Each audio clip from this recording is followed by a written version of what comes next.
அருட்பெரும் ஜோதி அருட்பெரும் ஜோதி தனிப்பெரும் கருணை அருட்பெரும் ஜோதி. இந்த பதிவில் ஆதி உயிர்கள் எவ்வாறு அனாதி வாழ்வு பெற முடியும் எனும் தலைப்பில்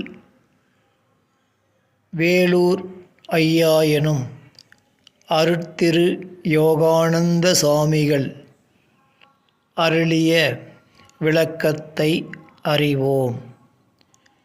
தலைப்பு: ஆதி உயிர்கள் எவ்வாறு அனாதி வாழ்வு பெற முடியும்?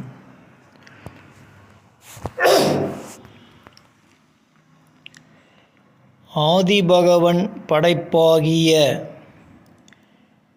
உலக வாழ்வில் தோன்றிய ஜீவர்கள் அறியாமையாலும் ஆசையாலும் உந்தப்பட்டு மாயையில் சிக்குண்டு மீளும் வழி அறியாது இறந்து செய்த வினையால் பிறந்து மாயைக்கு அடிமையாகி வாழும் கால் மாய தெய்வங்களின் விதிமுறை வேதங்களை கேட்டு புண்ணியச் செயலால் இன்பமும்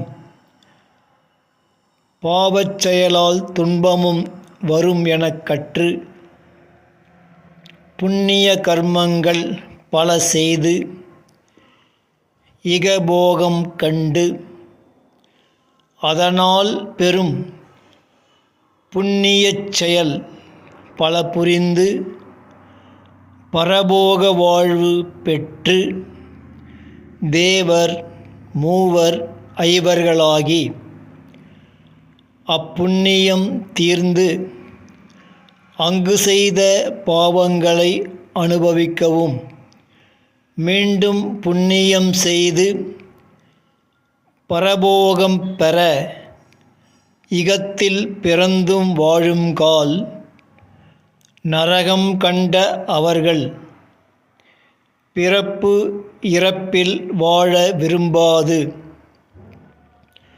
ஆசையே பிறப்பின் வித்து எனக் கண்டு துன்பம் தவிர்க்க ஆசையை விட வேண்டும் என பொறி புலன் மனம் அகற்ற துறவு பூண்டு ஆசையை அனுபவிக்கும் இவ்வுடம்பை வெறுத்து ஆசையால் ஆன எண்ணங்களை அறிவால் அகற்றி முன் செய்த வினையின் பயனை விரும்பாது அனுபவித்து ஒழித்து மேலும் முயற்சியாது ஏதும் அல்லாது அறிவாகி அறிவறியா பெருவெளியில் செயலற்று மௌனமாய் வெளியில் அடங்கினர்.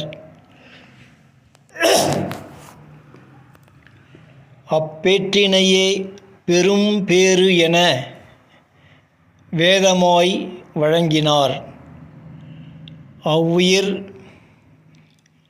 ஆதி வாழ்வு கண்டு அந்தம் ஆனது அல்லாது அனாதி வாழ்வு பெறவில்லை என்பதனை நமக்கு உணர்த்த அனாதி அனக அகர அருட்பெரும் ஜோதியர் தனிப்பெரும் கருணை அருளால் இராமலிங்கரை வருவித்து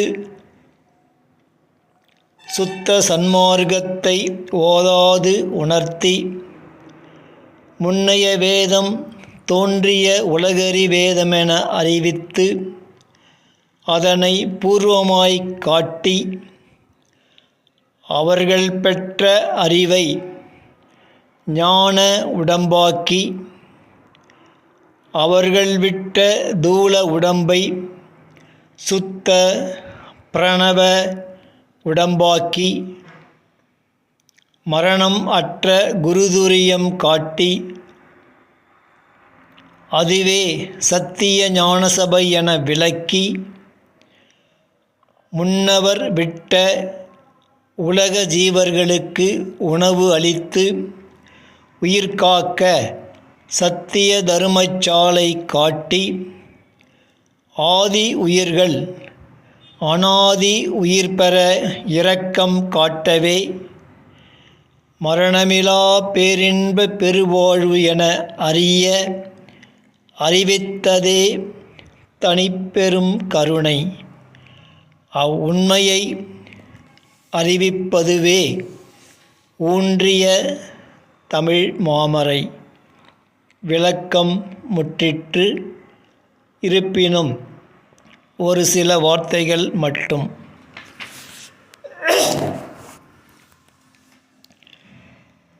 விளக்கத்தில் வரும் வாசகங்கள் மிக மிக நீண்டதாக இருப்பதை ஊன்றிக் கேட்டால் அறிய முடியும். ஆகையினால் ஒரு முறைக்கு பலமுறை கேட்டு பொருளை அறியவும். இவ்விளக்கத்தில் இருந்து நாம் அறிவது ஆதிபகவனால் தோற்றுவிக்கப்பட்ட ஜீவர்களாகிய நாம் எங்கனம் அனாதி உயிர் பெற முடியும், அதாவது அனாதி வாழ்வு பெற முடியும் என்பதனை அறிவிப்பதே இவ்விளக்கம் என அறிகின்றோம். ஆகையினால் எல்லாம் வல்ல அருட்பெரும் ஜோதியர் தனிப்பெரும் கருணையருளால் இராமலிங்கரை வருவித்து அவர் வாயிலாக சுத்த சன்மார்க்கத்தை அறிவித்ததை நாம் உணர்ந்து அவ்வழி நடந்து நாமும் அனாதி வாழ்வு பெறுவோம் என்ற அளவில் இப்பதிவு முற்று பெறுகின்றது. அருட்பெரும் ஜோதி அருட்பெரும் ஜோதி தனிப்பெரும் கருணை அருட்பெரும் ஜோதி.